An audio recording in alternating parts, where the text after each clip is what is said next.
मंगलम भगवान वीरो मंगलम गौतमो गणी मंगलम कुंद कुंदार्यो जैन धर्मोस्तु मंगलम सर्वमंगलमांगल्यम सर्वकल्याणकारकं प्रधानं सर्वधर्माणां जैनं जयतु शासनम्। मैं नमो तीर्थनायक को, नमो ओंकार वाणी को, नमो उन कुंद प्रभु को जिन्होंने ओंकार धारण की। अहो उपकार जिनवर का, कुंद का दिव्य वाणी का, जिन कुंद ध्वनि दाता उनका हान स्वामी का। नमः समय साराय स्वानुभूत्या चकासते चित् स्वभावाय भावाय सर्वभावांतरचिति। समय सार जी परमागम ग्रंथ है।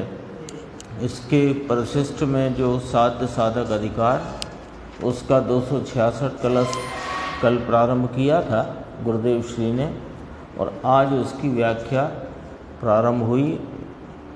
इस आधा घंटे का जो व्याख्यान अपन ने सुना, उसमें अधिकांश भाग में तो एक ही पंक्ति की चर्चा आई, कथम अपि अपनीत मोहा। क्योंकि यह जीव अनादिकाल से इस मोह के वश होकर के संसार में चार गति में परिभ्रमण करता हुआ दुख को ही भोग रहा है, एकांत दुख। तो उसका कारण कौन? तो कल भी आई थी बात कि स्वयं ही। तो यह मोह का भाव कहाँ से आया कि स्वयं ही पर में सावधान है और स्वयं में असावधान है, स्वयं ही।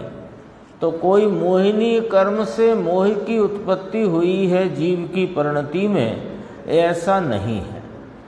जीव की परिणति में मोह क्या है, उसकी व्याख्या आज अपन ने सुनी। उसको अपन यहाँ देखते हैं। पेज नंबर 109 है यहाँ पर, वहाँ 86 पेज है। देखो, धर्म की चीज तो कहते हैं, कथम अपि अपनीत मोहा, अर्थात आत्मा के स्वभाव की शुद्धता, ध्रुवता, नित्यता, उसकी सावधानी करने से। यानी ये क्या हुआ? अपनीत मोहा, मोह दूर हुआ। तो मोह कैसे दूर हुआ?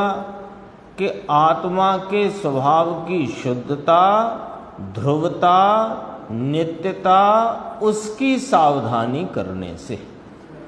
क्या हो गया कि पर की सावधानी का जो मिथ्यात्व भाव था, उसका उसे नाश होता है। तो किसका नाश हुआ? ऊपर पंक्ति में लिखा ना, कथम अपि, किसी भी प्रकार से, अपनीत मोहा, मोह का अभाव करके। तो मोह का अभाव करना है। मोह क्या है? कि पर की सावधानी का भाव, उसका नाम मोह है। और वह मोह दूर कैसे होता है? कि स्वयं की सावधानी करने से दूर होता है। बस सीधा कैलकुलेशन है, सीधी व्याख्या है, कुछ इसमें ज़्यादा उलझन नहीं है। कि पर की सावधानी को मोह कहा, तो वह पर की सावधानी रूपी मोह के कारण क्या फल मिल रहा है? कि चार गति में परिभ्रमण कर रहा है। तो ये दूर कैसे हो? कि सीधी बात है, पर की सावधानी में मोह वर्तता है, तो स्वयं की सावधानी से मोह दूर होता है। तो करना क्या कि स्वयं स्वरूप का निर्णय करके उस स्वरूप में सावधान होना, तो वह पर की सावधानी रूपी जो संसार का कारणभूत मोह है उसका नाश होता है और भूमिका की प्राप्ति होती है, जो अगली पंक्ति में इसमें 266 कलश में कहा। देखो समझ में आया? तो ये क्रिया अंतर की है, इस बात पर जोर है। ये क्रिया अंतर की है। कौन सी क्रिया? कि पर की सावधानी रूपी मोह को दूर करने स्वरूप अपने स्वरूप में सावधान होने की क्रिया, ये अंतर की क्रिया है। अब इसका बाहर से कोई लेना देना नहीं है, अंतर का काम है। तो बाहर में कोई निमित्त के हटाने जुटाने से अथवा कषाय की मंदता तीव्रता के परिणामों में फेर बदल से यह कार्य नहीं होता, क्योंकि यह कार्य बाहर का नहीं है, यह कार्य अंतर की क्रिया रूप है। मोह का अभाव होकर स्वयं की सावधानी रूप अपनी निष्कंप भूमिका की प्राप्ति, वो निष्कंप स्वरूप के आलम्बन से धर्म रूपी भूमिका की प्राप्ति, वो जो अगली पंक्ति में आएगी बात। तो यह क्रिया अंतर की है, बाहर की क्रिया नहीं है। भगवान आत्मा सच्चिदानंद प्रभु शुद्ध चैतन्य घन आनंद का रस कंद चिद घन है। कौन है ये कौन है? कि ये मैं हूं। ये इतनी पंक्ति कही ना, इस पंक्ति में जितनी बात, जितने विशेषण, जितने नाम, वो मेरी चर्चा है, मेरा ही स्वरूप का वर्णन है कि यह भगवान आत्मा यानी कि मैं सच्चिद आनंद, ये तीन शब्द से मिलकर एक शब्द बना सच्चिदानंद। सत स्वरूप है, चित नाम जानन देखन स्वरूप और आनंद स्वरूप है। तो सच्चिदानंद प्रभु शुद्ध चैतन्य घन आत्मा, शुद्ध चैतन्य घन आनंद का रस कंद चिद घन है। ये चिद घन चैतन्य घन है। घन का अर्थ समझते ना? घन माने जिसमें अन्य कोई प्रवेश नहीं पा सके, ऐसा जो वस्तु है उसे घन कहते हैं। तो यह चैतन्य का ऐसा घन है कि इसमें रागादि मलिनता ने कभी प्रवेश किया नहीं, कर सकती नहीं, कभी करेगा नहीं, ऐसा घन है। तो फिर परिणति में जो राग है कि वो बहिर्मुखता में उपजा हुआ बहिर्भाव है। उस बहिर्भाव में सावधान होने का नाम मोह है, और अपने चैतन्य घन में सावधान हुआ तो इसका नाम मोह का दूर होना है। जो बात यहाँ जिस शब्दों में है, कथम अपि अपनीत मोह, तो उसके ऊपर, किसके ऊपर? मैं जो सच्चिदानंद प्रभु शुद्ध चैतन्य घन आनंद, रस आनंद का रस कंद, जिसमें आनंद का रस कंद, कंद होता ना शक्कर कंद, गुरुदेव समझाते ना उदाहरण में, शक्कर कंद। तो शक्कर कंद होता है तो उसमें सुई डालो, और सुई में चिपककर जितना वो शकरकंद का भाग आएगा, उसका जो स्वाद लोगे तो कैसा आएगा? मीठा आएगा।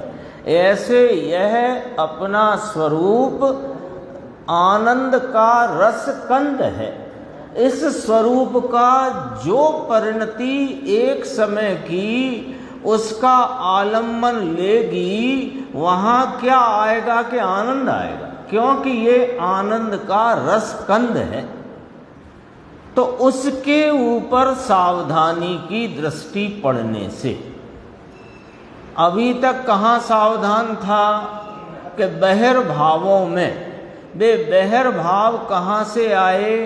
कि बाह्य वस्तुओं पर लक्ष्य करने से परिणति में जो राग आदि मलिनता, पुण्य पाप के शुभ अशुभ भाव, वे बहिर्भाव, उनमें ही सावधान था। तो उनकी सावधानी छोड़ी तो कैसे छोड़ी? पॉइंट ये है, कैसे छोड़ी कि अपने स्वरूप की सावधानी की दृष्टि स्वरूप पर पड़ने से अपूर्व पुरुषार्थ हो गया। इतने में अपूर्व पुरुषार्थ हो गया। दो दिशा हैं, दिशा बदली। जो पर में सावधान था वो पर की सावधानी छोड़कर अपने स्व स्वरूप में सावधान हुआ। ये क्या हो गया कि अपूर्व पुरुषार्थ हुआ। जो अनंत काल में नहीं हुआ उसी को दूसरे शब्दों में कहा अनंत काल में नहीं किया। दो बार बोला ना, उसको समझना। होता है परिणाम तो खरेखर वास्तव में परिणाम होता है।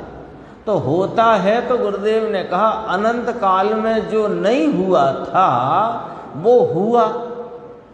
तो होता है तो हुआ, किया नहीं जाता। फिर दूसरी पंक्ति में क्यों कहा कि अनंत काल में नहीं किया? वह अब किया। क्या किया? स्व स्वरूप में सावधानी का भाव किया।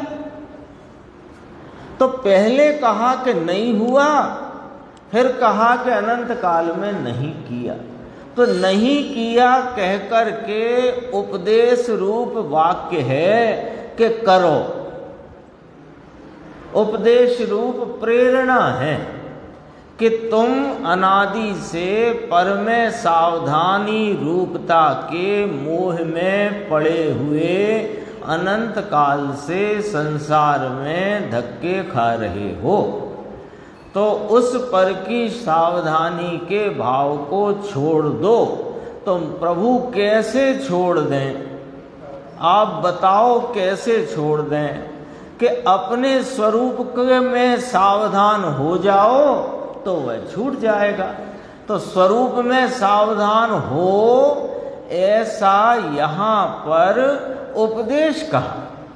और होगा क्या कि स्व स्वरूप की महिमा जब चित्त में अपने विकल्पात्मक ज्ञान में उस स्व स्वरूप की महिमा इतनी बढ़ जाती है कि उसकी ही रुचि के अतिरिक्त अन्य कोई रुचि जब रहती नहीं तो उस रुचि के अनुसरण में वह वीर का स्फुरायमानपना होकर उपयोग स्वयं में सावधान हो जाता है। तो उसके लिए कहा कि अपूर्व पुरुषार्थ हुआ जो अनंत काल में नहीं हुआ था। और किया कह करके, न किया था कह करके ये कहा कि तुम्हें प्रेरित करते हैं कि करो। इतनी बात है। देखो, ऐसे पुरुषार्थ से आत्मा के स्वभाव को पकड़ने से क्या हो जाता है? अपनीत मोहा, वो मोह का भाव का क्षय नाश अभाव हो जाता है। ये शरीर मेरा और पुण्य पाप के भाव और विकल्प हो वह मेरा, ऐसा जो मिथ्यात्व भाव। ले मिथ्यात्व की व्याख्या कर दी, मोह यानी मिथ्यात्व। तो पर में सावधान था तो कहाँ सावधान था? उसकी यहाँ, ये शरीर मेरा, ये पुण्य पाप के भाव मेरे, ये विकल्प हो रहा है। कोई भी शास्त्र स्वाध्याय का हो कि भोजन पानी का हो, खाने कमाने का हो कि भगवान की भक्ति का हो, ये जो विकल्प ये मेरा, ये मिथ्यात्व भाव है। इसका नाम है पर में सावधानी का भाव, इसका नाम है मोह। तो स्व स्वरूप के सावधानी के भाव में पर की सावधानी का मिथ्या भाव नाश हो जाता है। तरकीब बता दी, रास्ता बता दिया और एकदम सरल बात है। यानी बात को जब अपने को किसी भी कार्य का निर्णय करना हो, मान लो कुछ एक बहुत बड़ा काम नहीं करना हो, एक शर्ट खरीदना हो, तो दुकान पे गए तो उसने 10, 25, 40 शर्ट दिखा दी। तो अब आपको क्या करना पड़ेगा कि वो ज्ञान आपका फैला 40 शर्टों के तरफ। अब आपको लेना एक है, तो क्या करोगे कि वो ज्ञान को सब ओर से समेट कर उस एक पर लाओगे जो आपको विशेष रूप से भा रही है या पसंद है। ऐसा ही करोगे ना। तो अब बहुत समझ लिया, बहुत जान लिया, कर्मों का हिसाब किताब समझ लिया, जिन्होंने साधक दशा प्राप्त की उनकी परिणति में कैसे क्या विकल्प होते हैं ये भी समझ लिया, उन विकल्पों के अनुरूप क्या देह की क्रिया उनकी होती है ये भी समझ लिया, उनको किस प्रकार का राग है आदि इत्यादि बहुत जानकारी हो गई। अब उपयोग को समेटकर क्या करना कि वहां लाना जहां कार्य संपन्न होना है। तो बहुत बातें जानी हैं, अब उपयोग में से उन सबको छोड़ो।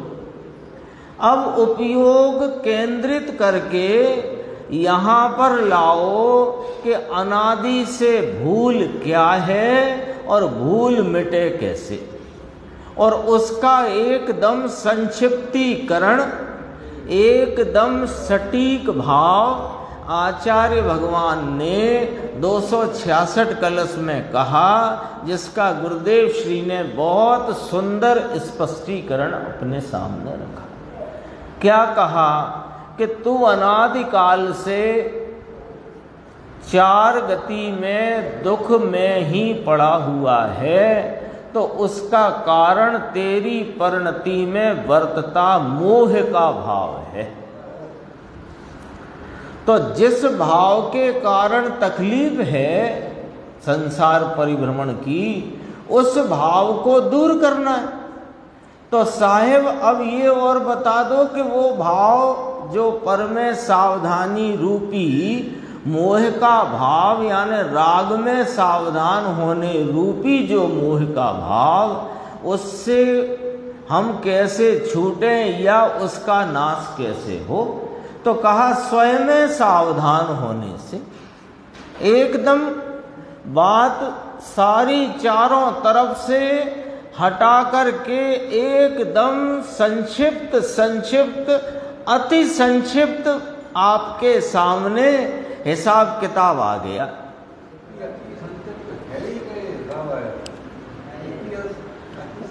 है ही ऐसा ही है। देखो फैलारे में इसलिए पड़ गए कि शास्त्र में तो बहुत सारी बातें हैं, और सच्ची कहो तो जितना द्वादशांग रूपी जिनवाणी है उसका तो अंश भी अपने पास उपलब्ध नहीं है, अंश भी उपलब्ध नहीं है। लेकिन सब बातों का सारभूत तो इतना ही है कि ये जीव दुखी है और सुख चाहता है। पहला पॉइंट, ये जीव दुखी है और सुख चाहता है। तो दुख मिटना चाहिए और सुख होना चाहिए। तो दूसरा प्रश्न हुआ कि साहेब दुख का कारण क्या, और दुख किस प्रकार का है। अब जब दुख किस प्रकार का है वर्णन करा, तो 4 गति 84 लाख योनि, उनमें जीव के परिभ्रमण, वो कौन सी गति में किस भाव से किस कर्म के निमित्त में जाता आता है, और उसकी ज्ञान में अल्प दशा क्यों, दर्शन की अल्प दशा क्यों, ये सारा वर्णन लंबा है।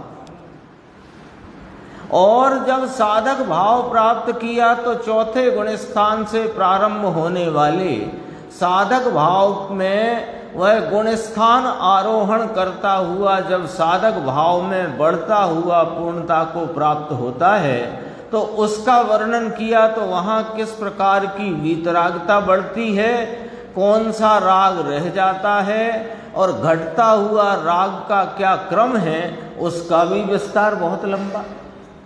दो अनुयोग तो इसी में हो गए, दो अनुयोग इसी के हैं। पहला प्रश्न था या मूल प्रयोजन था कि यह जीव दुखी है और सुख चाहता है, तो दुख का दुख क्यों है और दुख का स्वरूप क्या है, फिर दुख दूर कैसे होता है और दुख दूर जिन्होंने किया या दुख दूर करके सुख की प्राप्ति के मार्ग पर जो चले, तो सुख की प्राप्ति के मार्ग में कितना वर्णन है, ये सब विस्तार है। और खरेखर बात तो इतनी सी है कि दुखी क्यों है कि अपने को भूल कर, और सुखी कैसे होगा कि अपने स्वरूप का आलम्बन लेकर। बात इतनी सी है। तो द्वादशांग में इतना ही आया कि द्वादशांग में बहुत विस्तार आया, लेकिन सार इतना ही आया, सार इतना ही है बस। अब वो पंडित जी ने तो कहा भी, अपने टोडरमल जी साहब ने, कि पहले क्या करना कि द्रव्य गुण पर्याय का बराबर यथार्थ निर्णय करके पर्याय दृष्टि छोड़कर द्रव्य दृष्टि पूर्वक अपने द्रव्य स्वभाव का ग्रहण करना। तो द्रव्य गुण पर्याय का ज्ञान कैसे हो कि द्रव्यान योग के अभ्यास के द्वारा द्रव्य गुण पर्याय का यथार्थ निर्णय करके पर्याय दृष्टि छोड़कर स्वरूप दृष्टि करना और स्वरूप का आलम्बन लेकर अपनी परिणति में मोक्ष मार्ग की प्राप्ति करना, उसका मुहूर्त करना। इसके बाद बुद्धि की निर्मलता के लिए कर्णान योग, चरणान योग आदि ग्रंथों का अभ्यास करना। और वो भी कहा कि बुद्धि की निर्मलता के लिए कहा है। और कलश टीका में आचार्य अमृतचंद्र देव कलश कहते हैं कि जैसे सम्यक्त हुआ उसे शास्त्र पढ़ने की अब गरज नहीं, अटक नहीं। दोनों बातें आ गई। अटक नहीं है, जरूरत नहीं है, जरूरत नहीं है, लेकिन बुद्धि की निर्मल, क्योंकि अभी उपयोग में कषाय की अधिकता है, तो कषाय की अधिकता होने से वो उपयोग इधर उधर जाता है। इसलिए बुद्धि की निर्मलता के लिए चरणान योग, कर्णान योग आदि अन्य अनुयोगों का अभ्यास करना। अपन ने क्या भूल करी, आपने जो प्रश्न किया इसलिए इतनी बात कहते हैं। अपन ने क्या भूल करी कि द्रव्यान योग पढ़ने गए तो उसमें मोटा मोटा पढ़कर अपने को लगा कि ये तो थोड़ा सा सूक्ष्म है, कठिन पड़ता है। तो कर्णान योग और चरणान योग के अभ्यास में लगकर हमें लगा कि हम सही काम कर रहे हैं, और दरअसल वो काम तो द्रव्य दृष्टि वाले के लिए। अन्यथा क्या नुकसान क्या है, चलो कर भी ले तो नुकसान क्या है? हाँ, नुकसान भी है, फायदा तो नहीं है। नुकसान क्या है वो भी सुन लो कि कर्णान योग मात्र का अभ्यास करे और स्वरूप के आलम्बन लेने का उसको ना आलम्बन है ना आलम्बन के प्रति का कोई उद्यम है, तो वो कर्णान योग के अभ्यास से नियम से निमित्ताधीन बुद्धि को प्राप्त होता है। और चरणान योग के ऐसे ही स्वरूप आलम्बन के बिना की बुद्धि में वह कर्तृत्व भाव को, कर्ता बुद्धि को प्राप्त होता है। परंतु बुद्धि का बावा है, बुद्धि का बावा यानी बुद्धि का बावा ही है, खाली है बुद्धि से, ऐसा कहा। ऐसे अनंत भव की मरे, कोई रास्ता नहीं इसके पास। ये अपने को समझता है मैं सही रास्ते पर आ गया, और ये फिर से वहीं जाता है। सांप सीढ़ी खेली होगी ना, तो सांप सीढ़ी जैसा काम चल रहा है कि हर बार चलता हुआ मानता है अपने को, आगे बढ़ता हुआ, और फिर नीचे पहुंचता है ना। बार नहीं है, ये त्रस की स्थिति है, सिद्धांत का लेख है। त्रस की स्थिति पूरी होगी तो या तो उस स्थिति त्रस की पूरी होने के पहले स्वरूप का की प्राप्ति की हो तो असंख्य समय में सिद्धत्व को प्राप्त होगा, और नहीं की होगी तो नियम से निबोध जाए। 112 पेज पर जो अगली पंक्ति का थोड़ा भाव गुरुदेव ने आज लिया वो अपन देखते हैं। यहाँ 112 है, वहाँ 90 करीब होगा मेरे ख्याल, 88। देखो, ऐसा होता हुआ अब क्या कहते हैं, ज्ञान मात्र निज भाव मयीम अकंपाम भूमिम। ज्ञान मात्र निज भावमय, कहते हैं कि अपना भाव क्या है, भाववान आत्मा। भाव क्या है अपना, ये भाववान है। आत्मा कौन है, वस्तु है।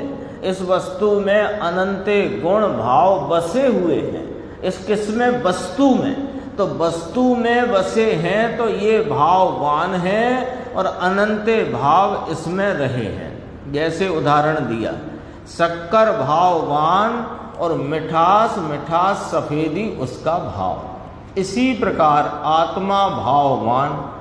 तो आत्मा का भाव क्या है कि जानना जानना जानना जानना, प्रज्ञा ब्रह्म, ज्ञाता स्वभाव त्रिकाल है, दृष्टा स्वभाव त्रिकाल है, आनंद स्वभाव इसका त्रिकाल है। ऐसे ज्ञान मात्र निज भावमय। अब निज भावमय यह है ना, ज्ञान मात्र निज भाव मयिम अकंपाम भूमिम। तो ज्ञान मात्र निज भाव तो है त्रिकाल, उस मयी वस्तु है, और उसका आलम्बन लेने से जो भूमिका प्राप्त हुई, जो भूमि प्राप्त हुई, वो भूमि है पर्याय। ये यहां खुलासा किया। हाँ देखो, ऊपर कहा था ज्ञाता स्वभाव त्रिकाल है, दृष्टा स्वभाव त्रिकाल है, आनंद स्वभाव इसका त्रिकाल है। ऐसे ज्ञान मात्र निज भावमय, ये वस्तु। अब कहते हैं यहाँ पर्याय लेनी है ना, वापस पर्याय लेनी है। पर्याय में क्या आया कि वो ज्ञान मात्र जो अपना त्रिकाल ज्ञाता दृष्टा आनंद स्वरूप, उसका आलम्बन लेने से जो भूमिका प्राप्त हुई, वो भूमिका कौन सी है कि जिसमें पर में सावधानी रूपी मोह का नाश हुआ है। किस प्रकार के, स्वयं सावधान होने से। स्वयं सावधान होने से पर में सावधानी रूपी मोह का नाश हुआ। तो क्या प्रकट हुआ कि त्रिकाल ज्ञाता दृष्टा आनंद स्वरूप आत्मा की भूमिका उसके आलम्बन से प्रकट हुई। ये पर्याय ली वापस। जीव तो त्रिकाल ज्ञान है, परंतु उसे पकड़ने से, कौन ने पकड़ा, वर्तमान पर्याय ने। कौन ने पकड़ा, वर्तमान पर्याय ने। ये तो वस्तु है सो है। तो ये जो वस्तु है त्रिकाल ज्ञान दर्शन आनंद स्वरूप, उसे जो वर्तमान भाव ने पकड़ा, तो पकड़ने से पर्याय में यानी हालत में यानी वर्तमान अवस्था में ज्ञानमय दशा हुई। अरे रे गजब बात है। जो अनादि के पुण्य पाप और राग द्वेष की दशा है, वह जहर का पेय है, जहर का स्वाद है। लगता ऐसे मीठा है ना, मीठा लगता है। जैसे कभी कोई ऐसा जहर हो कि जो मीठे स्वाद रूप वाला हो, कदाचित स्वाद उसमें मीठा कर दिया गया हो, लेकिन फल क्या देगा, फल तो मृत्यु का ही देगा ना। ऐसे ये पुण्य और पाप यानी शुभ भाव पुण्य का परिणाम, भले वह मीठा लगता हो, कषाय की मंदता के भाव में जो कषाय की तीव्रता के भाव में रहने वाली आकुलता से कम आकुलता का स्वाद तुझे कदाचित मीठा लगता हो, लेकिन उसका फल तो संसार है। संसार यानी मौत, संसार यानी मौत। मौत कैसे कि ये आत्मा तो कोई ना उत्पन्न होता ना नष्ट होता, तो इसका जीवन कैसा और इसकी मौत कैसी कि अपने चैतन्य भाव रूपता से रहे सो जीवन और चैतन्य भाव रूपता को भूल कर रहे सो मृत्यु। संसार मृत्यु है और साधक दशा पूर्वक साध्य भाव वह जीवन है। समझ में आया? यह दुखी और दुखी वह दुख के पर्वत पर बैठा है या उसमें पड़ा हुआ है, ये बात बैठे। फिर और नीचे ली थी गुरुदेव ने, किसी ने कहा उसके पास 2 करोड़ 3 करोड़, तो उन्होंने कहा सब करोड़ बरोड़ धूल है, सब करोड़ चले जाते हैं, कहाँ रुकते हैं। कोई के तो यही भव में चले जाते हैं, अथवा ये करोड़ छोड़ करके चला जाता है, एक ही बात है। ज्ञान गोष्ठी में जो कल अपन ने बड़ा होने की वजह से प्रश्न अपने क्रम में से आगे बढ़ गए थे, और अब आज अपन उसकी चर्चा करते हैं। और वो प्रश्न बहुत ही गंभीर है और उसमें गंभीर उत्तर है। देखो प्रश्न है, शास्त्र में पर्याय को अभूतार्थ क्यों कहा है? क्या उसकी सत्ता नहीं है? ऐसा पूछा है। शास्त्र में माने अपन सीधी बात करें कि 11वीं गाथा में समय सारजी में व्यवहार नय सभी अभूतार्थ है, और पर्याय को व्यवहार नय में डाला।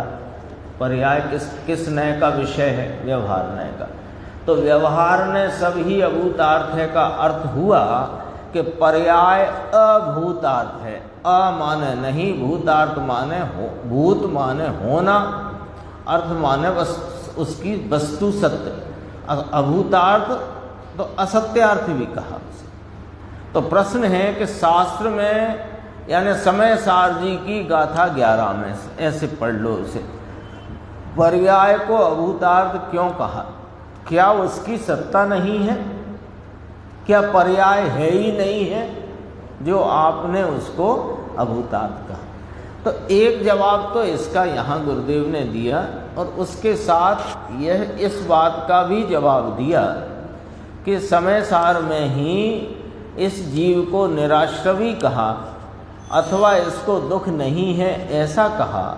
तो वो क्या है उसकी असलियत, वो भी यहाँ सामने रखी। देखो ये जो येलो हाइलाइटेड है ये देखना, इसमें वो प्रश्न का जवाब आ गया कि त्रिकाली स्वभाव को मुख्य करके भूतार्थ कहा और पर्याय को अभूतार्थ कहा, है ना। द्रव्य पर्याय, अब ये अपन कहाँ तक पहुँच गए? 422 नंबर का प्रश्न है। मेरे ख्याल से इस द्रव्य गुण पर्याय का 11वां 12वां प्रश्न है। 409 से शुरू हुआ था, 13वां प्रश्न है। ठीक है, तो 13वें प्रश्न तक अपनी चर्चा आ गई है। तो अभी ये बात तो दोबारा करने की यहाँ आवश्यकता नहीं है कि जो त्रिकाली स्वभाव ध्रुव स्वभाव है और पर्याय स्वभाव है, वे 2 प्रकार के भिन्न भिन्न भाव हैं। ये चर्चा की तो आवश्यकता नहीं है। ठीक है ना, ये बात तो अपनी यहाँ तक स्पष्ट है। क्या बात है स्पष्ट? कि ध्रुव स्वभाव, जो सामान्य स्वभाव, जो एक रूप रहने वाला स्वभाव, जो त्रिकाली स्वभाव, वह भिन्न है और एक समयवर्ती पर्याय में प्रकट होता जो आंशिक भाव है, पर्याय भाव है, जो एक समय रहने वाला है, वो त्रिकाली भाव ध्रुव भाव से भिन्न भाव है। यानी द्रव्य भाव भिन्न है, पर्याय भाव भिन्न है। इतना तो स्पष्ट है। तो अब कहते हैं कि द्रव्य भाव यानी त्रिकाली स्वभाव को मुख्य करके भूतार्थ कहा है। और पर्याय को अभूतार्थ कहा है, क्योंकि पर्याय अलग अंश है ना, पर्याय जुदा अंश है, त्रिकाली ध्रुव स्वभाव जुदा अंश है, दो अलग अलग अंश हैं, वस्तु एक। एक और फार्मूला है, वो भी ध्यान रख लो कि जब वस्तु रूप से द्रव्य शब्द कहा जाए तो उसे द्रव्य पर्याय वाला द्रव्य जानना, और जब दृष्टि के विषय रूप द्रव्य कहा जाए तो उसे पर्याय रहित का द्रव्य जानना। एक शब्द है, एक वाचक है द्रव्य, उसके वाच्य हैं दो, एक दृष्टि का विषय रूप द्रव्य और एक द्रव्य पर्याय वाला द्रव्य। तो द्रव्य पर्याय वाले द्रव्य में एक द्रव्य स्वभाव है, वो त्रिकाली है, और एक वर्तमान पर्याय भाव है, वो एक समयवर्ती है। तो कहा त्रिकाली स्वभाव को मुख्य करके भूतार्थ कहा और पर्याय को अभूतार्थ कहा, अर्थात पर्याय नहीं ऐसा कहा। तो वहां पर्याय को गौण करके ही नहीं है ऐसा कहा, यानी ऐसे यहां से मिलाओ, पर्याय नहीं ऐसा कहा यानी नहीं है ऐसा कहा।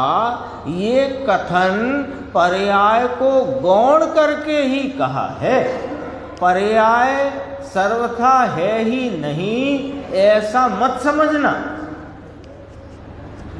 जो पूछा था ना, क्या साहेब उसकी सत्ता नहीं है, कि हाँ है ना, पर्याय का एक समय का शत्रुप भाव है, वो उसकी सत्ता है, पर्याय की सत्ता है एक समय की, लेकिन त्रिकाली की मुख्यता में त्रिकाली स्वभाव भूतार्थ है और पर्याय को अभूतार्थ कहा, वह गौण करके कहा। ऐसा न समझना कि पर्याय सर्वथा है ही नहीं। अब ये तो जवाब हो गया। अब और कहते हैं, इसी भांति सम्यक दृष्टि को राग नहीं दुख नहीं ऐसा कहा, परंतु इससे ऐसा मत समझना कि वर्तमान पर्याय में राग या दुख सर्वथा ही नहीं है। पर्याय में जितना राग है उतना दुख भी अवश्य है। जहाँ शास्त्र में ऐसा कहा है कि सम्यक दृष्टि के राग या दुख नहीं है, सो वह तो दृष्टि की प्रधानता से कहा। कैसी दृष्टि की प्रधानता क्या होती है कि उस सम्यक दृष्टि को, दृष्टि उसकी कहाँ है कि उसकी दृष्टि तो अपने स्वरूप पर है। तो अपने स्वरूप पर दृष्टि होने से वो स्वरूप को ही देखता है, जानता है, आप रूप, और आप रूप उसको मानता है। तो जो पर्याय में राग है, जो दुख है, उसे अपना नहीं मानता, इसलिए कहा कि सम्यक दृष्टि के राग नहीं है या कि दुख नहीं है। ये दृष्टि की प्रधानता से कहा। किंतु पर्याय में जितना आनंद है उतना भी ज्ञान जानता है, और जितना राग है उतना दुख भी साधक को है ऐसा ज्ञान जानता है। यदि वर्तमान पर्याय में होने वाले राग और दुख को ज्ञान ना जाने, अब देखना बात यहाँ से जो थोड़ी है वजनदार है। इतना तो साफ हो गया, सम्यक दृष्टि को भी पर्याय में अभी राग है, दुख है, किंतु वह राग या दुख सम्यक दृष्टि को नहीं, ऐसा किस अपेक्षा कहा कि दृष्टि की अपेक्षा से, दृष्टि की प्रधानता से कहा।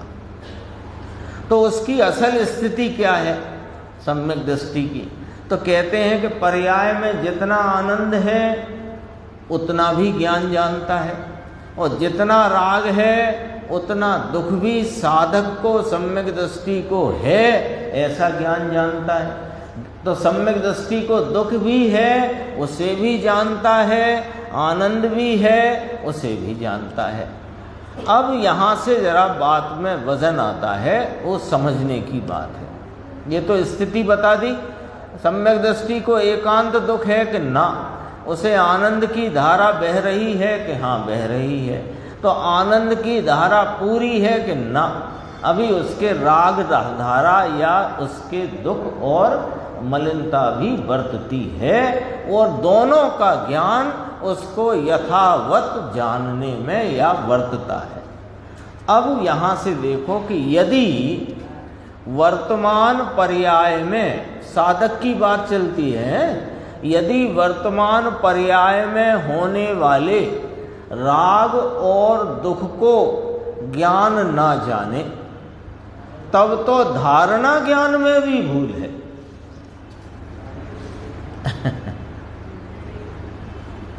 सम्यक दृष्टि उसकी परिणति में होने वाला जो राग है, जो दुख का भाव है, उसे ज्ञान नहीं जानता, तो ये तो तुमने ज्ञान के संबंध में ही तुम्हारी भूल है, क्योंकि ज्ञान तो सबको जानने वाली सामर्थ्य का स्वरूप वाला भाव है।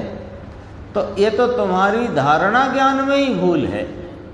सम्यक दृष्टि के दृष्टि का जोर बताने के लिए ऐसा भी कहा कि वह निराश्रवी है। निराश्रवी कहो कि राग नहीं है, ऐसा कहो कि दुख नहीं है, ऐसा कहो।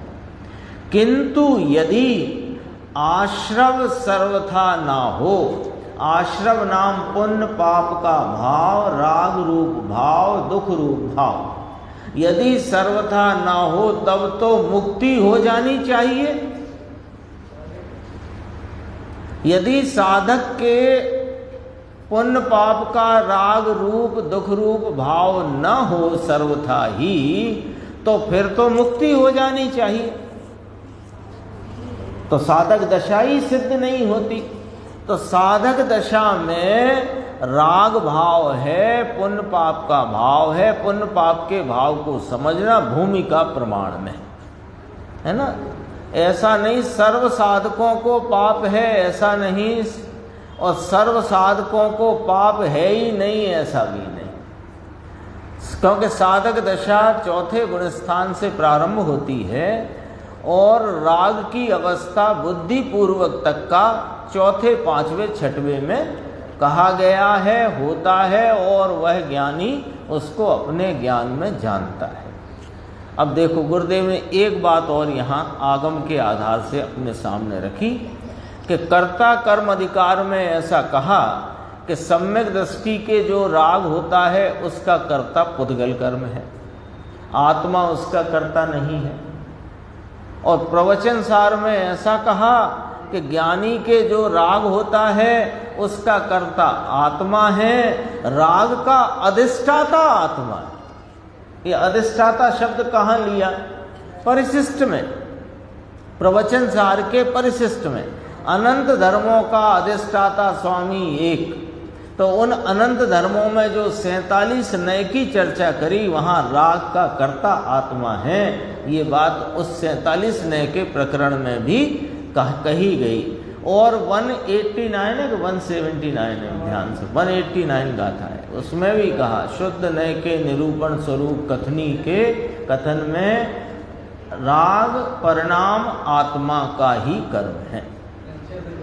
हाँ, शुद्ध नय की निरूपण स्वरूप कथनी का कथन है कि ऐसी टीका है।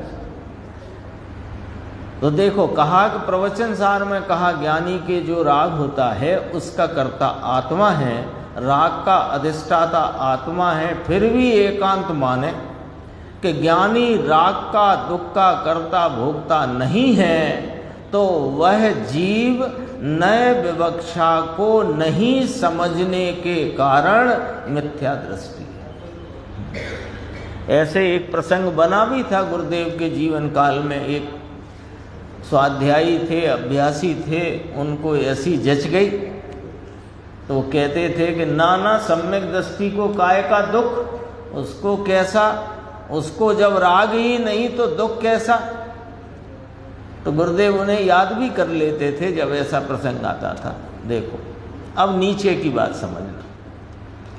एक पर्याय जितना अपने को मानना भी मिथ्यात्व है, तो फिर राग को अपना मानना, अरे एक निर्मल पर्याय जितना अपने को माने तो वह भी मिथ्यात्व है। तो फिर राग को अपना मानना, शरीर को अपना मानना, माता पिता धन आदि को अपना मानना तो महान मिथ्यात्व है। फिर क्या कहा, इसे नाम अज्ञानी को बहुत बदलना पड़ेगा, बहुत बदलना पड़ेगा। क्या बदलना है? जगत बदलना है, सिस्टम बदलना है, राग बदलना है, क्या बदलना है? इसको अपने स्वरूप के निर्णय के लिए जो विपरीत मान्यताओं का लबादा ओढ़ रखा है उसको बदलना है, वो हटा देना है। ये वाली बात कहते हैं, बदलना पड़ेगा। अनेक प्रकार की मिथ्या मान्यताओं को छोड़कर ही आत्म सन्मुख जा सकोगे। अपने को बहुत प्रश्न होता है ना कि इतना सब करते हैं, इतनी स्वाध्याय है, और ऐसा भी नहीं है कि हम कोई सुनकर घर चले गए तो फिर याद भी नहीं करते हों। हम बराबर चिंतन में भी लेते हैं, आज क्या विषय चला, क्या बात है, मंथन भी करते हैं आदि इत्यादि। हम बहुत प्रयासरत हैं किसमें? तत्व निर्णय में। अभी हम और कोई बात नहीं कहते, तत्व निर्णय में हम प्रयासरत हैं, लेकिन फिर भी हमें हमारे स्वरूप की प्राप्ति रूप सम्यक दर्शन या धर्म की प्राप्ति क्यों नहीं होती? ये प्रश्न आप पूछो, हम पूछें, ना पूछें, ये प्रश्न सबके चित्त में बना हुआ है। पूछो तो भी बना हुआ है, नहीं पूछो तो भी बना हुआ है भाई जी। तो क्या है? तो यहाँ उसका उत्तर है कि अनेक प्रकार की मिथ्या मान्यताओं को छोड़ोगे तब ही आत्म सन्मुख जा सकोगे। यानी कहीं ना कोई प्रकार से हमारी मान्यता में कहीं कोई गड़बड़ चल रही है, इसलिए आत्म सन्मुखता नहीं हुई है, नहीं हो पा रही है। ये वाली बात है। कहीं ना कहीं गड़बड़ी तो शेष है, क्योंकि तत्व निर्णय जब यथार्थ हो जाए तो फिर आपको उपयोग को पलटाने के लिए कुछ करना नहीं है। उपयोग स्वयं उसका आलम्बन लेकर आत्मसन्मुखता में परिणमता है। देखो 423, शुद्ध अशुद्ध पर्यायों के पिंड को द्रव्य कहा है ना। ये मोक्षमार्ग प्रकाशक में चर्चा आई है। पंडित टोडरमल जी साहब कहते हैं कि शुद्ध अशुद्ध पर्यायों का पिंड वह द्रव्य है, ऐसा कहा है। तो उसका हमें अर्थ आप बता दो कि शुद्ध अशुद्ध पर्यायों का पिंड जब द्रव्य कहा तो अशुद्ध पर्याय भी शामिल रखी ना उसमें, है ना। तो फिर अब जरा अपन अपने हिसाब से विचार करते हैं कि यदि शुद्ध अशुद्ध पर्यायों का पिंड द्रव्य है, ऐसा ही यदि अपन द्रव्य के स्वरूप को या द्रव्य की विवक्षा इसी प्रकार से अपन माने जाने, तो फिर सिद्ध भगवान द्रव्य ही ना ठहरेंगे।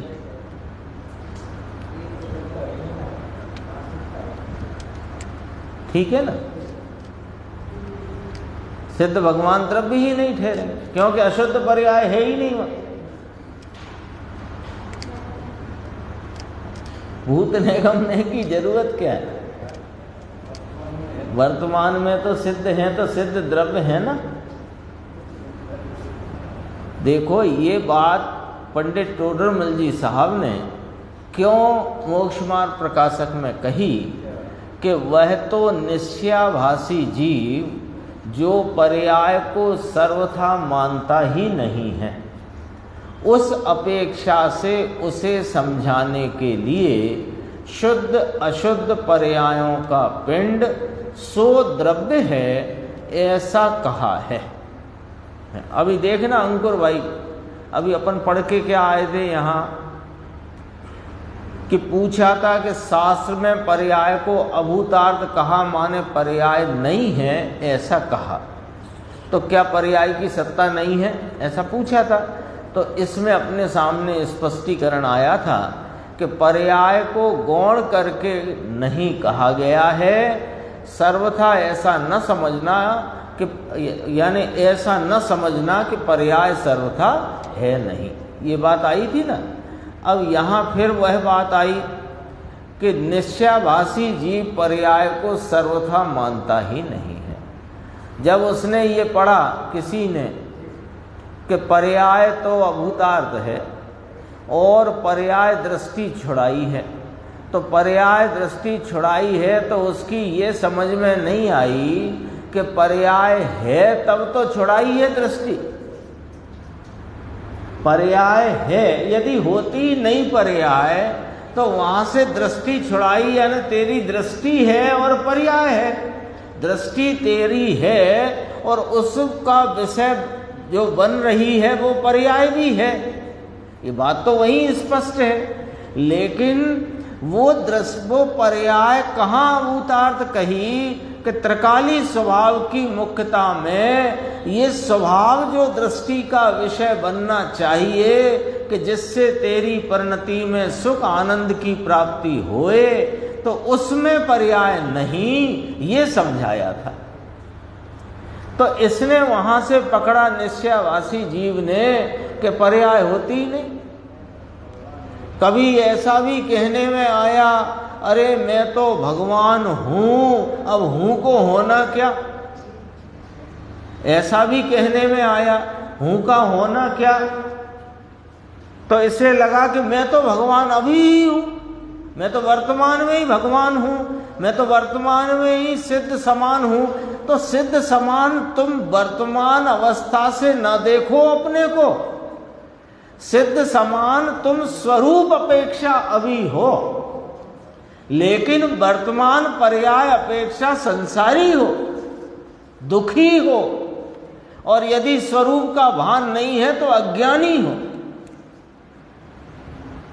तो निश्चयाभासी जीव पर्याय को सर्वथा मानता ही नहीं है, उस अपेक्षा से उसे पर्याय हैं ये समझाने के लिए शुद्ध अशुद्ध पर्यायों का पिंड सो द्रव्य है ऐसा कहा है। परंतु इससे द्रव्य में शुद्ध अशुद्ध पर्याय वर्तमान रूप से पड़ी हैं ऐसा कहने का तात्पर्य नहीं है। पॉइंट टू बी नोटेड, ध्यान रखना। इसका अर्थ ये नहीं है कि द्रव्य में वे शुद्ध अशुद्ध पर्यायें भरी पड़ी हैं। वर्तमान